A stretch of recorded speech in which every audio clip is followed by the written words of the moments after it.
They have come together to help people caught up in the war in Syria. The conscience movement is calling for the release of all women and children locked up by the regime of Bashar al-Assad. Rights groups say about 7,000 are being held in inhumane conditions in prisons. Lula Alaga spent more than 3 years in one of Assad's detention centers. They came for my husband, but took me away instead, in front of my children.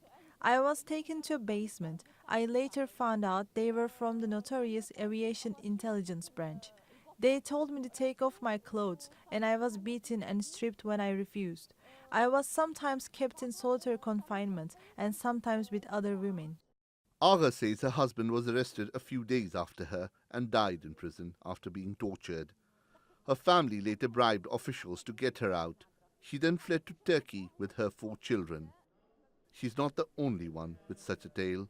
Rufeda Zetoun is a 38-year-old schoolteacher and mother of 2 from Damascus. She was arrested because of her brother's political activism. She was locked up with her mother, who had been wounded in regime shelling. We spent 2 years in prison.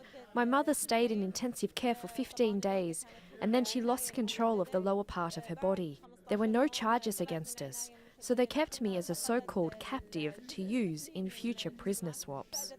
Their stories have led to stronger calls to end the practice of torture. We as South Africans, in particularly, that come from a brutal regime such that of the apartheid regime in South Africa, understand the atrocities that are being meted out, particularly on the defenseless children and women in Syria.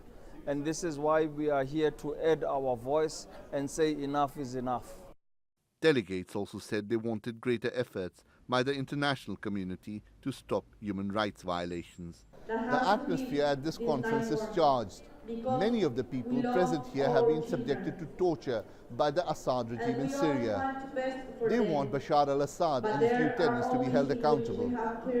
They want those still held in prison in Syria to be released immediately. And they want to make sure that it never happens again.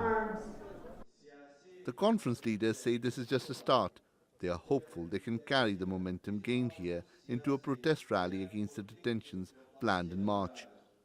That, they believe, could put greater pressure on stakeholders like Russia and the UN to help end the plight of those still locked up.